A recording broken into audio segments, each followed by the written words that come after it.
Bonjour à tous, soyez les bienvenus. On est content de se rassembler à chaque fois dans ce lieu. Si vous êtes là pour la première fois, on voudrait aussi vous souhaiter la bienvenue. Si vous nous suivez sur la chaîne YouTube, si vous n'avez pas eu la possibilité d'être avec nous, on vous souhaite la bienvenue. Et puis bien évidemment, comme toutes les personnes, pendant les 15 prochains jours, on va vous souhaiter la bonne année, le package complet, vous savez. Et justement, je souhaiterais ce matin apporter un message qui s'appelle « Vœux et bonnes résolutions de l'année ». Voilà, comme ça, c'est fait. Et j'ai eu à cœur cela. Et je commencerai par une question. Déjà, comment allez-vous ? Ah, vous n'attendiez pas à ça, hein ? Comment allez-vous ? Ça va ? Vous êtes heureux d'être là ? Très heureux, super, moi aussi. Question. Est-ce que les vœux et les bonnes résolutions de l'année sont les mêmes pour un croyant que pour un non-croyant ? Devraient-ils être les mêmes pour un enfant de Dieu par rapport à quelqu'un qui ne croit pas en Dieu ? Vous savez, nous faisons partie, nous sommes l'Église de Jésus. Est-ce qu'il y a quelqu'un qui est l'Église ce matin ? Ok ? Donc si comme moi tu es l'Église, le mot grec « église », « ecclésia » veut dire « appeler hors de quelque chose ». Donc si tu es l'Église, tu as été appelé par, bien sûr, Jésus, hors de quelque chose. Ce quelque chose, c'est quoi ? C'est le monde. L'Église est appelée hors du monde. Or, souvent, nous chrétiens, nous faisons beaucoup de choses comme le monde. Mais la Bible dit que nous sommes dans le monde, mais nous ne sommes pas du monde. Et je reviens à ma question. Devrions-nous avoir les mêmes vœux et les mêmes résolutions ? Quels sont les vœux que le monde souhaite ? Nous aussi, les premiers. On souhaite forcément, en premier, le plus important, c'est la santé. Qu'est-ce que ça me fatigue quand j'entends ça ? Et frères et sœurs, si vous me l'avez souhaité, vous inquiétez pas, je suis content. Mais le plus important, Mathias, c'est la santé. Oui. Alors, justement, parlons-en très spirituel, frère, le pognon. Après on souhaite l'argent, le mot prospérité, le mot réussite, mais en fait, tous ces souhaits-là, ils sont calés sur le monde. On est d'accord ? Pourquoi on veut souhaiter la santé ? C'est parce qu'on veut jouir de notre vie le plus longtemps possible. Pourquoi on veut beaucoup de pognon ? Parce qu'on veut pouvoir en donner beaucoup, c'est ça ? Pardon, excusez-moi. Je suis trop chrétien. Parce qu'on veut pouvoir profiter, on veut pouvoir... Et c'est légitime, il n'y a pas de souci, ne faisons pas de fausse humilité. Pourquoi on veut la prospérité ? Parce que quelque part, peut-être, on veut aimer réussir, il n'y a pas de souci. Mais quelque part, est-ce que les vœux que le chrétien, l'enfant de Dieu, devrait souhaiter ne serait-il pas en lien avec Matthieu 6,33 « Cherchez premièrement le royaume de Dieu ». Et toutes ces choses vous seront données en plus.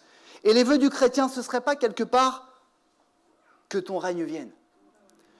Je souhaite que ta volonté soit faite sur la terre comme au ciel. Je souhaite que chacun grandisse spirituellement et soit utilisé par Dieu. Non pas des vœux calés sur le monde, mais des vœux calés sur le ciel. Et quelque part, on parle des bonnes résolutions maintenant. Quelles sont les bonnes résolutions que vous avez prises cette semaine et que vous ne tiendrez pas ? Alors, parmi les bonnes résolutions que le monde souhaite, je commence, je suis désolé, peut-être faire plus de sport ou faire du sport, perdre du poids. Arrêter de râler, je ne sais pas s'il y en a qui se sentent concernés.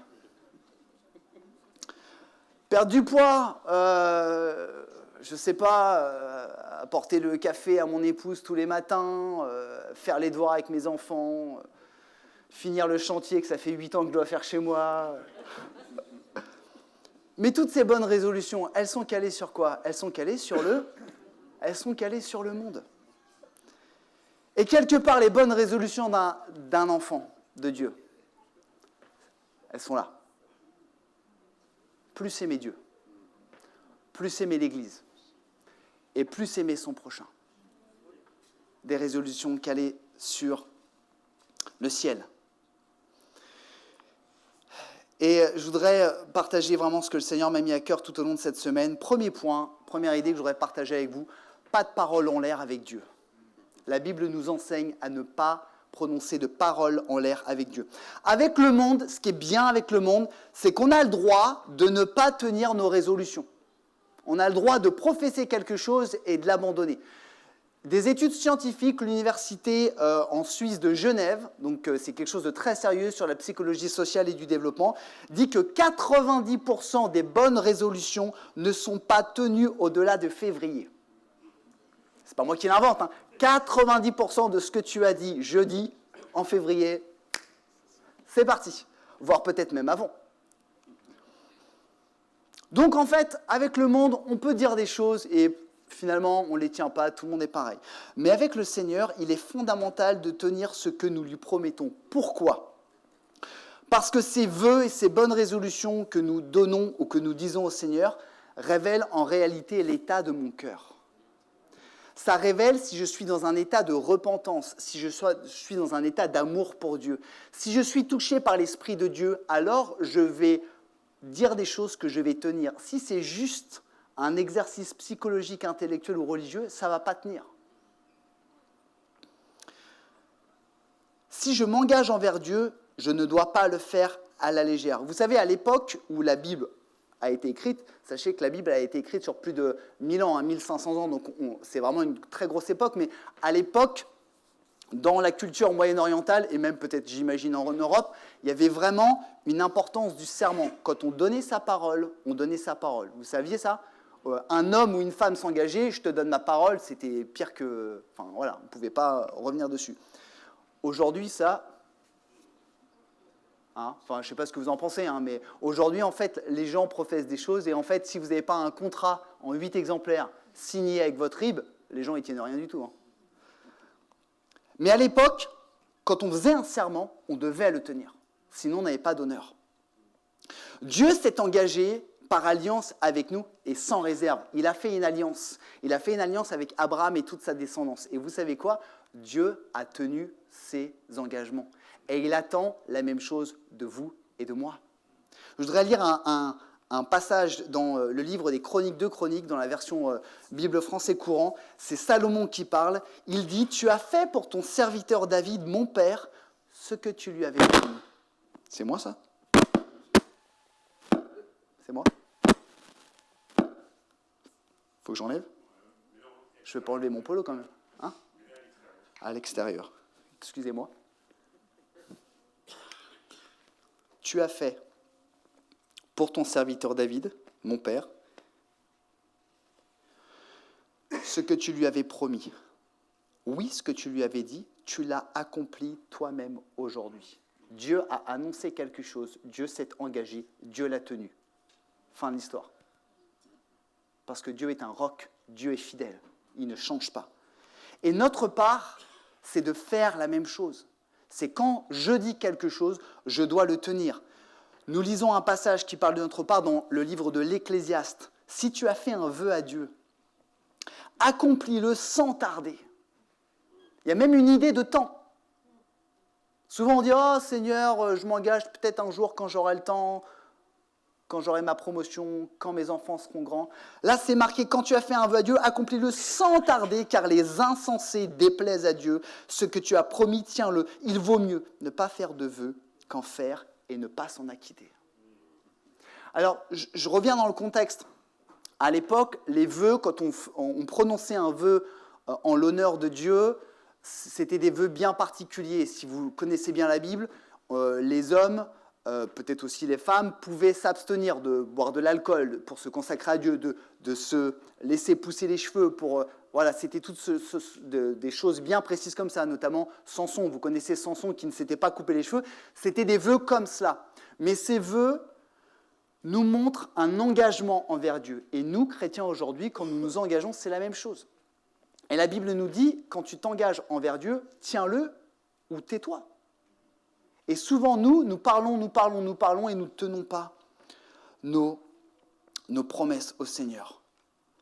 Deuxième point. Alors, quels vœux pourrait-on souhaiter en tant qu'enfant de Dieu ? Puisque, a priori, ce ne sont pas les mêmes que ceux que nous souhaitons communément dans le monde. Alors, ces vœux peuvent s'adresser à notre entourage, où on peut souhaiter des choses pour nous-mêmes. Le premier vœu le plus important qu'on pourrait dire à quelqu'un, c'est « Je souhaite que tu rencontres Jésus et que tu sois sauvé ». C'est pas mieux que la santé, ça ? c'est pas mieux que tout l'argent du monde. Je souhaite que tu rencontres Jésus. Je souhaite que tu sois sauvé. Je souhaite de tout mon cœur que tu sois réconcilié avec Dieu grâce à Jésus-Christ. C'est le meilleur vœu qu'on puisse faire. Et c'est un vœu qui parle de l'avenir. On souhaite des choses pour 2026, mais quand on souhaite ça à quelqu'un, on le souhaite pour l'éternité. Parce que 2026, dans 360 jours, ou je sais pas, ça sera terminé. Et nous devons le souhaiter, pas simplement le souhaiter, mais nous devons œuvrer pour que s'accomplisse ce vœu. Ça veut dire, nous devons prier pour notre entourage qui ne connaît pas le Seigneur. Nous devons témoigner, nous devons parler du Seigneur Jésus. Ça, c'est le premier vœu qui est le plus important. Un autre vœu peut-être que nous pourrions souhaiter en tant qu'enfants de Dieu. Je souhaite plus de Jésus dans ta vie. Je souhaite que la place que Jésus prend en toi grandisse pour qu'il puisse t'utiliser puissamment pour l'avancement de son règne et que tous ceux et que toutes celles qui croisent ta route voient Jésus. C'est pas de la bombe, ça ?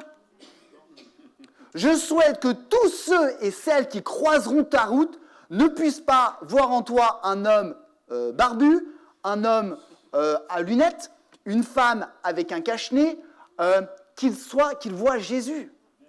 Vous savez, on a tous des spécificités, une couleur de peau, une taille, un poids, et les gens, qu'est-ce qu'ils voient ? Ils voient les apparences. Mais ce n'est pas merveilleux quand les gens, ils voient à travers tout ça, ils voient Jésus-Christ. Donc ça, c'est un vœu. Je souhaite que les gens et pour que les gens voient ça, il n'y a pas de secret, il faut que Jésus grandisse en nous. Il faut que Jésus prenne de plus en plus de place en nous. Voilà ce que je souhaite dans la continuité de ce vœu. On peut lire Marc 16, 17. « Voici les signes miraculeux qui accompagneront ceux qui auront cru. En mon nom, ils chasseront des démons. Ils parleront des langues nouvelles, ils saisiront des serpents venimeux. Ou s'il leur arrive de boire un poison mortel, cela ne leur causera aucun mal. Ils imposeront les mains à des malades. Et ceux-ci seront guéris. » Amen. Je trouve que c'est un bon projet, ça, pour 2026. Je souhaite que pour 2026, tu chasses des démons, tu parles des langues nouvelles, tu saisisses des serpents venimeux. Alors, vous amusez pas à chercher des serpents dans la forêt, hein. Je souhaite que si tu bois un poison mortel, cela ne te cause aucun mal. Et je souhaite que si tu imposes les mains aux malades au nom de Jésus, ils seront guéris. Ça vaut pas mieux que l'argent, ça ? Avec la prospérité, que ta promotion, que toutes ces choses. C'est bien, toutes ces choses-là. Mais ça, c'est vraiment important. Quel signe miraculeux accompagne notre foi ? Est-ce que dans ta vie, dans ton cœur, tu t'es dit « Oh, chic, Seigneur, je me souhaite pour cette année des miracles, que tu puisses opérer des miracles à travers moi. »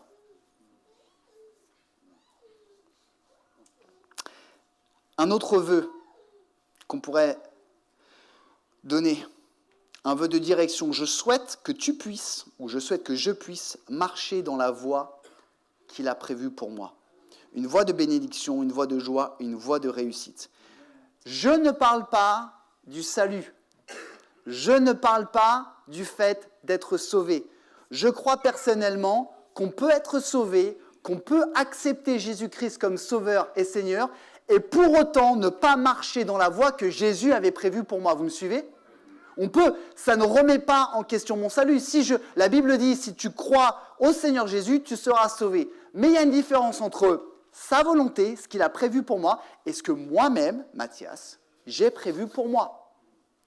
Et on ne le saura que quand on rencontrera notre Seigneur et qu'il dira, tu vois Mathias, j'avais prévu ça. Bon et fidèle serviteur pour ça. Par contre, ça, t'étais où ? Et là, on ne pourra plus se cacher derrière le pasteur, derrière ma femme, derrière mes enfants, derrière mon patron. Seigneur, si tu savais mon boss. Non, là, on sera devant le Seigneur. Et je me souhaite que nous puissions tous marcher dans la voie qu'il a prévue pour nous.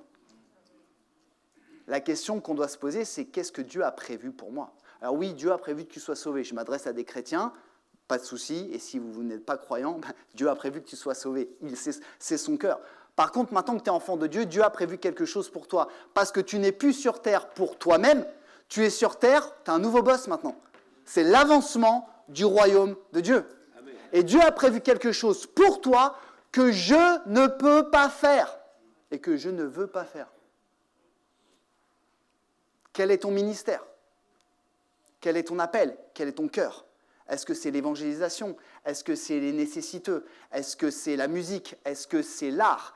Est-ce que c'est les travaux manuels? Tout peut être fait pour Jésus. Tout. Tout peut être fait pour Jésus. Qu'est-ce que Dieu a prévu pour toi? Je souhaite que nous puissions marcher dans la voie que Dieu nous a donnée, que nous puissions être obéissants. Troisième point, on a parlé des vœux, mais je voudrais parler des bonnes résolutions. Ça, c'est bien, les bonnes résolutions. Je rappelle que les bonnes résolutions naissent spirituellement d'un cœur repentant et pas d'une volonté rationnelle en me disant « tiens, je vais faire ça parce que c'est bien ». Ça ne marche pas, ça. Comme je vous le disais, la vision de notre assemblée peut constituer les résolutions. Alors, premier, plus aimer Dieu, plus aimer Jésus. Je nous pose la question, comment puis-je davantage aimer Dieu cette année? Comment est-ce que tu peux davantage aimer Dieu cette année? Notre relation est la seule chose que nous notre relation avec Dieu, c'est la seule chose que nous retrouverons dans l'éternité. Donc on a intérêt à investir dans cette relation. Plus aimer Dieu passe par plus le connaître, pour davantage lui obéir, et pas le contraire. Souvent on dit obéis à Dieu et tu le connaîtras. Je trouve que c'est un peu militaire. Alors moi, je n'ai pas fait l'armée, mais je sais qu'à l'armée, on donne un ordre, t'obéis. Tu ne poses pas de questions. Alors, je travaille avec les sapeurs-pompiers, c'est un peu comme ça. Des fois, un ordre t'applique et tu ne réfléchis pas, quoi. Vous savez quoi? Dieu vous a fait un cadeau merveilleux qui est dans votre tête, qui s'appelle un cerveau. Dieu ne nous aurait pas donné un cerveau et la capacité de réfléchir s'il avait fait de nous des automates. Et donc, à un moment donné, ça ne marche pas comme ça. Fais ci, fais ça, fais ci, fais ça, et tu connaîtras Dieu. Ça s'appelle de la religion. Par contre, apprends à connaître Dieu, et tu verras combien il est saint et combien il n'aime pas le péché. Certainement que tu arrêteras de pécher. Apprends à connaître Dieu, et tu verras comment il est rempli d'amour, et peut-être que tu commenceras à aimer. Vous voyez ce que je veux dire? Et plus aimer Dieu commence par plus le connaître. Plus retenir ses commandements. Jean 14, 21, je ne sais pas si je l'ai mis, merci beaucoup. Celui qui retient mes commandements et leur obéit, voilà celui qui m'aime. Si je veux plus aimer Dieu, je dois retenir ses commandements. Pas y obéir bêtement, apprendre à le connaître pour les retenir. Mon Père aimera celui qui m'aime, je l'aimerai aussi et je me montrerai à lui. Quelques pistes ce matin pour plus aimer Dieu. Et je me les applique à moi en premier, frères et sœurs. Pour davantage aimer Dieu, je dois plus lire la Bible. Pas de manière religieuse. Je commence par Genèse, puis je fais ça, puis je lis, puis je ne comprends pas, puis en fait, ça me fatigue. Non. Vous avez la chance d'avoir plein de chrétiens autour de vous. Si un jour vous avez des difficultés à lire la Bible, posez la question, comment est-ce que toi tu fais? Qu'est-ce que tu me conseilles? Plus prier, plus parler à Dieu. Pas de manière religieuse, de manière spontanée et authentique. Plus connecter avec Dieu. On a plein de choses pour connecter avec Dieu, de la louange. On peut écouter des prédications aujourd'hui. Plus connecter avec le Seigneur. Je voudrais arriver sur un point crucial. Si je veux plus aimer le Seigneur, je dois plus donner de ma vie. Frères et sœurs, plus donner de ma vie. Quelles seraient, selon vous, les deux choses qui ont le plus de valeur dans notre vie? Vous diriez quoi? Si vous aviez deux choses... Alors, on met les enfants, ma femme, ma famille. Les choses les plus importantes que nous avons dans notre vie aujourd'hui, c'est quoi? Le temps et l'argent. Alors, peut-être qu'il y a des gens qui n'ont pas ces priorités-là, il n'y a pas de souci.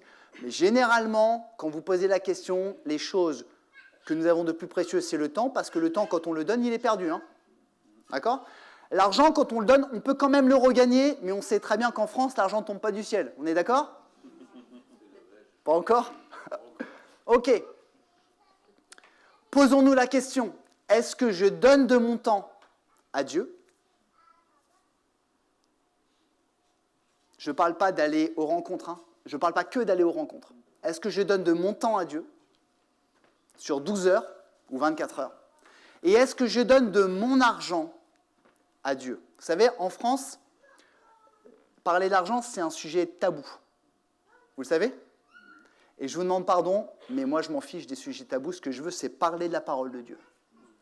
Et ça a beau être un sujet tabou en France, Dieu mérite autant notre temps que notre cœur, que notre argent.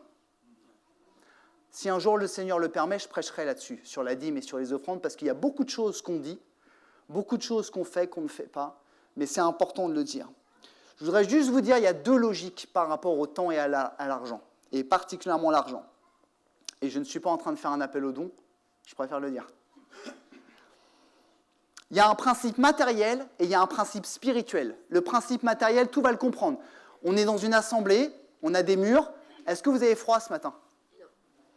Alors, s'il y en a qui ont froid, je peux vous donner ma petite laine, il n'y a pas de souci. Merci Seigneur, parce qu'on a un système de climatisation qui coûte cher, qui fonctionne. Et nous payons des factures, complètement logistiques. Vous êtes assis sur une chaise ou vous êtes en squat comme ça? Vous êtes assis sur une chaise? Merci Seigneur, nous avons payé les chaises.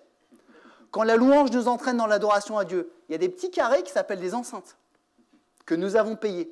C'est-à-dire que si à un moment donné, le peuple de Dieu ne donne pas de l'argent logistiquement, l'Église, à part spirituellement et dans les hautes sphères célestes, ne peut pas exister. Hein. Où on se réunira tous au bord de la Seine, puis on chantera des chants de louange comme ça. Ok? Ça, c'est le côté logistique qui est tout bête. Et il y a le côté spirituel.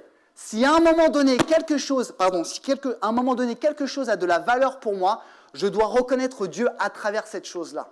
C'est-à-dire que si je crois, je vais enlever ça, hein, excusez-moi, si à un moment donné, je peux te donner ça à mon petit Charlie, merci, hop, merci. Si à un moment donné, je crois que l'argent est important et que j'aime l'argent, attention, ne pas trop aimer l'argent, la Bible nous le dit, hein, eh ben je dois reconnaître Dieu dans mon argent, dans mon budget.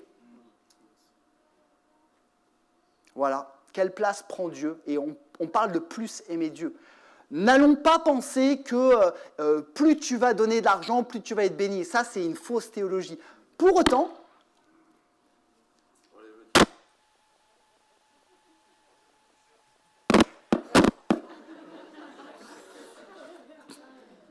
je promets, je ne bougerai pas.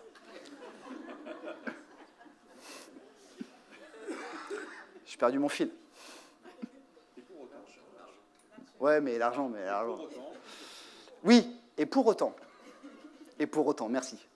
J'ai mes souffleurs à gauche.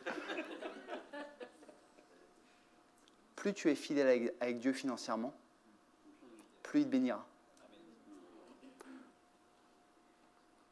Fuyez les gens qui vous disent « donne des grosses sommes d'argent et tu auras une augmentation ». Ça, c'est faux. Par contre, la Bible dit clairement que celui et celle qui reconnaît Dieu dans toutes ses voies et qui est fidèle, Dieu le bénira. Amen. J'ai un exemple concret. Ma vie et la vie de mon épouse. Il n'y a pas plus concret. Et si vous voulez, on pourra témoigner. Venez me voir, je pourrai toujours, le Seigneur a béni au-delà de nos espérances. Au-delà de nos espérances. Quand je commence à découvrir Dieu, quand je commence à passer du temps avec Dieu, je découvre vraiment qui il est. Alors, je veux passer du temps avec lui et je veux lui obéir, et pas le contraire. Plus aimer l'Église, la deuxième bonne résolution, nous devons plus aimer l'Église. J'avais prêché il y a quelques semaines sur la véritable valeur de l'Église. Nous devons comprendre ce qu'est l'Église et le corps de Christ. Première bonne résolution, nous devons souhaiter, bien sûr, pas par obéissance, pas par religiosité, mais parce que notre cœur nous pousse à faire ça sous l'impulsion du Saint-Esprit. Nous devons désirer être plus fidèles ou fidèles au rassemblement de l'Église. Il y a une bénédiction dans les rassemblements de l'Église. Ce matin, tu es venu te rassembler avec d'autres chrétiens, tu es et tu vas être béni. Je le crois. Tu ne vois peut-être pas, tu vas peut-être arriver avec une douleur, tu vas peut-être repartir avec ta douleur, ou pas. Je voudrais vous partager un témoignage d'une sœur qui vous salue, qui n'a pas pu être là ce matin. Une sœur âgée de notre assemblée qui, la semaine dernière, est venue et qui me dit « Écoute Mathias, je me sens vraiment pas bien, là, la fin de l'année, c'était compliqué. J'avais une pointe au cœur, j'ai cru que j'allais faire une crise cardiaque. » C'est une sœur assez âgée. Elle m'a appelé mardi en me disant « Écoute Mathias, cette douleur, pendant le culte, elle est complètement partie. » Quand tu viens te rassembler avec des chrétiens, tu es béni. Et on a tendance à oublier ça. Tu es béni parce que tu es enseigné par la parole de Dieu, parce que tu vois des gens merveilleux à côté de toi. Regarde la personne à côté de toi, qu'elle est merveilleuse. Allez, là, il ne tourne pas la tête. Hein. Et là, il dit... Tu es béni parce que tu es dans la présence de Dieu. Et c'est une bénédiction. Et je voudrais simplement être très, très terre à terre ce matin. À l'Église Vie et Foi, nous avons 4 moyens de vivre l'Église. Nous avons, je vais commencer par le plus connu, nous avons le rassemblement du dimanche, nous avons le rassemblement du jeudi, nous avons les groupes de maison et nous avons les petits groupes de prière. D'accord ? Nous avons 4 façons de vivre l'Église qui sont tous différents et complémentaires. Quand je vis l'Église uniquement le dimanche, je vis 1 sur 4. Je vis, c'est 25% ça pour les matheux ? Merci. Je vis 25% de l'Église. Vous imaginez si vous disiez à votre boss demain, chef, je vais venir 25% cette semaine. Par contre, à la fin du mois, je veux le chécos. Hein. Et les tickets resto et tout ça. Qu'est-ce qu'il va vous dire, votre chef ? Il va vous envoyer un bon recommandé. Autre chose, si vous dites à votre femme ou à votre mari,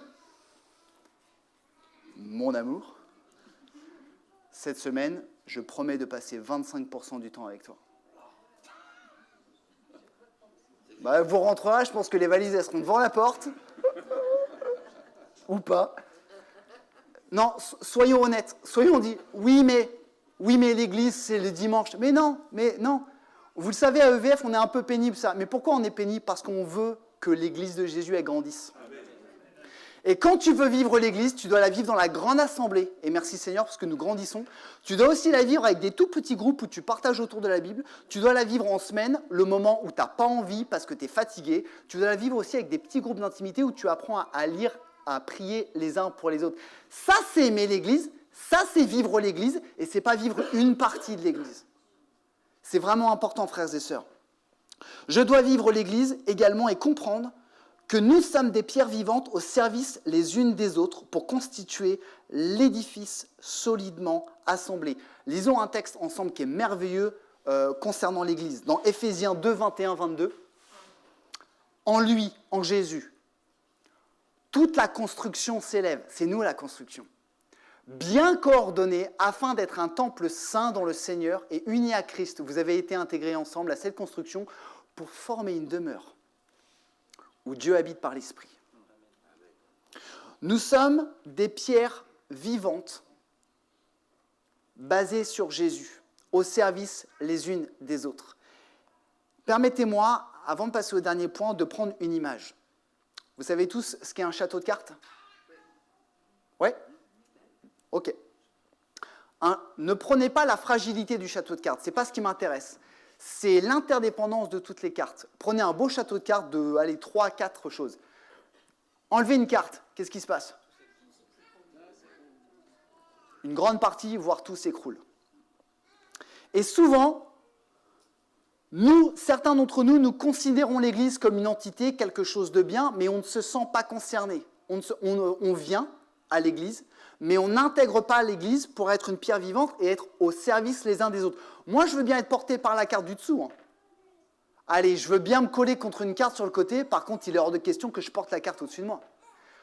Pourtant, notre Seigneur Jésus, notre chef à tous, a dit « Je ne suis pas venu dans le monde pour servir, mais pour être servi, mais, je reprends.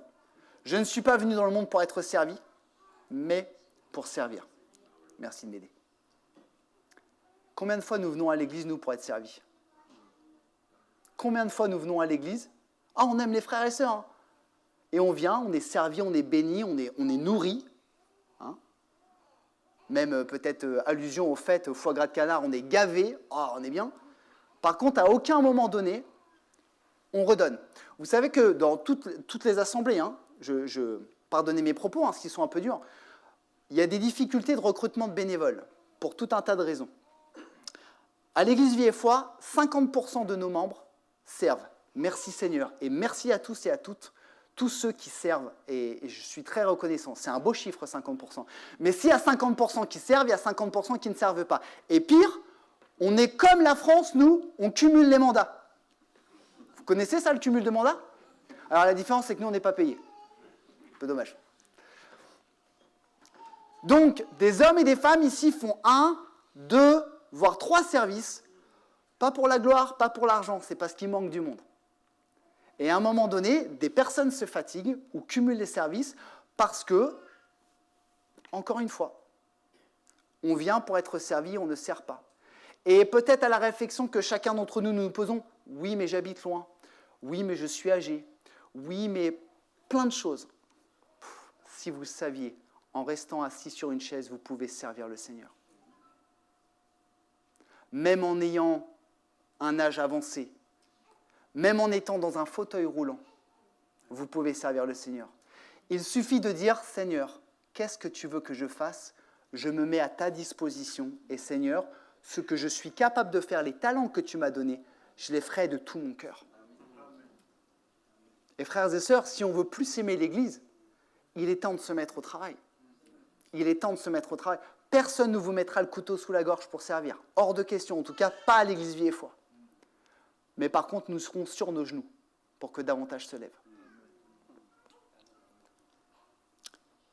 Plus aimer son prochain, bonne résolution.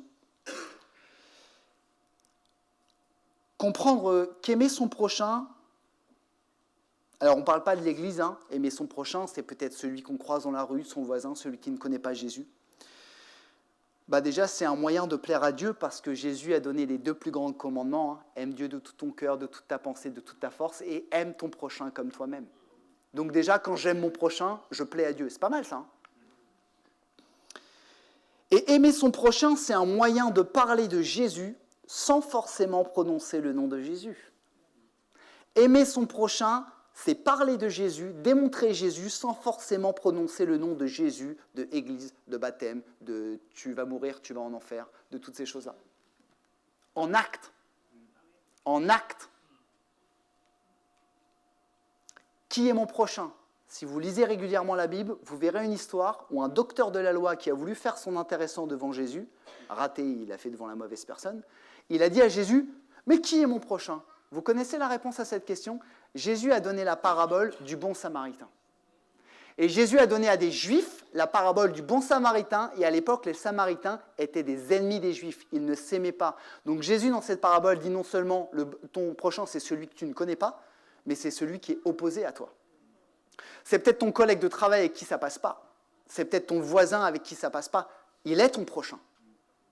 Et à un moment donné, nous devons aimer nos prochains. Nous devons rendre le bien pour le mal. Nous devons prier pour nos ennemis. C'est un moyen d'évangélisation d'excellence. Sommes-nous vraiment au contact du prochain ou sommes-nous peut-être dans notre bulle? On dit non, moi, c'est les frères et sœurs, c'est le Seigneur. Les gens du monde, moi, je ne vais pas leur parler, ils sont fous et tout ça. Bah ouais, les gens du monde, ils sont fous, comme quelque part, nous aussi, des fois, on est fous. Hein. Sommes-nous au contact ou sommes-nous dans notre bulle? Savez-vous pourquoi à l'église Vie et Foi, le dernier jeudi de chaque mois, il n'y a pas de rencontre? Savez-vous pourquoi? Parce que les pasteurs sont fatigués? Ouais, peut-être aussi, ouais, ce serait dommage. Hein. Parce que nous croyons que l'église, on n'est pas obligé de se réunir ici pour la vivre et que tu peux être l'église chez toi avec ta famille ou avec ton voisin. Tu peux être l'église en appelant un ami ou un collègue de travail qui est en galère en disant « Tu sais quoi, je vais prendre du temps, je vais venir t'aider. » C'est ça être l'église. C'est ça aimer son prochain. C'est ce que notre Seigneur Jésus faisait. Et je voudrais qu'on prenne un temps de... J'ai terminé, mais je voudrais qu'on prenne un temps de réflexion et après j'appellerai mon frère David. Mais je voudrais d'abord qu'on prenne un temps de réflexion.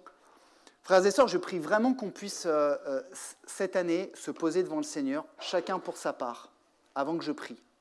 Qu'on puisse prendre 1 à 2 minutes de réflexion et de silence. Et qu'on dise au Seigneur, Seigneur, quel vœu je veux faire? Seigneur, quelle résolution je veux vraiment prendre avec toi? Chacun pour sa part dans le secret de son cœur. J'aurais invité ceux et celles qui le souhaitent, vraiment, on prend 1 ou 2 minutes de silence. Et on se met devant le Seigneur, vraiment chacun pour sa part. Frères et sœurs, je voudrais nous inviter à faire quelque chose et pas faire d'appel. Je pense que c'est quelque chose qui doit se passer dans le secret de notre cœur, entre nous et Dieu, entre nous et le Seigneur Jésus.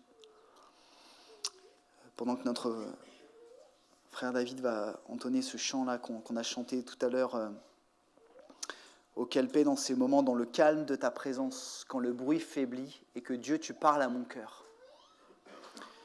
Et si le Seigneur a parlé à votre cœur ce matin, je voudrais qu'on puisse encore prendre quelques secondes pour, dans notre cœur, peut-être à voix basse ou à voix haute si vous le souhaitez,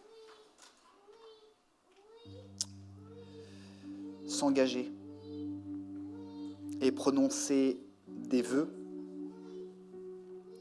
et des résolutions au Seigneur.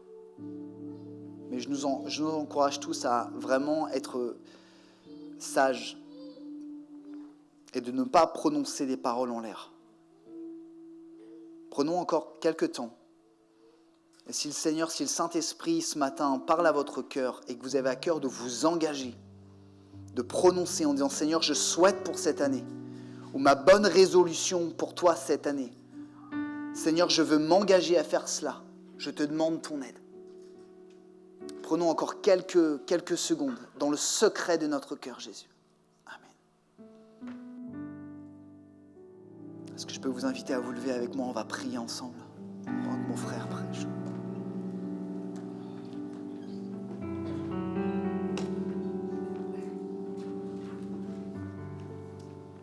Qu'on puisse vraiment être dans la présence du Seigneur, devant notre Dieu.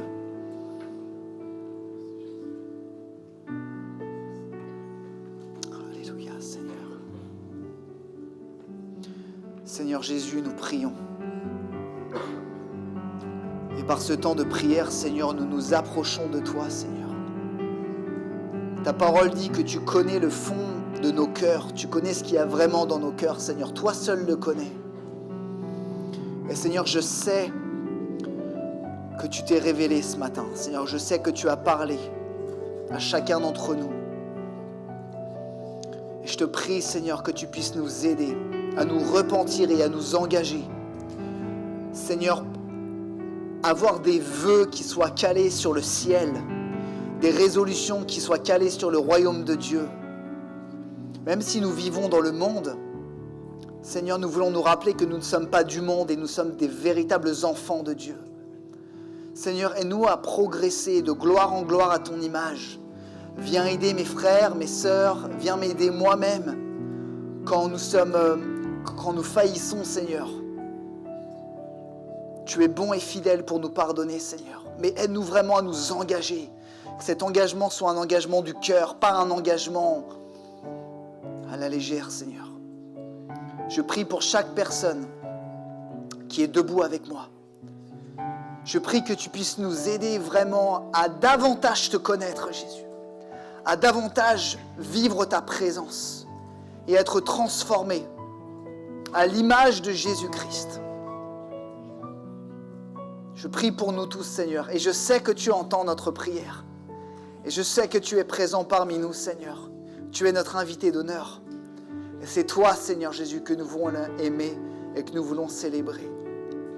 À toi, seule soit la gloire, Jésus.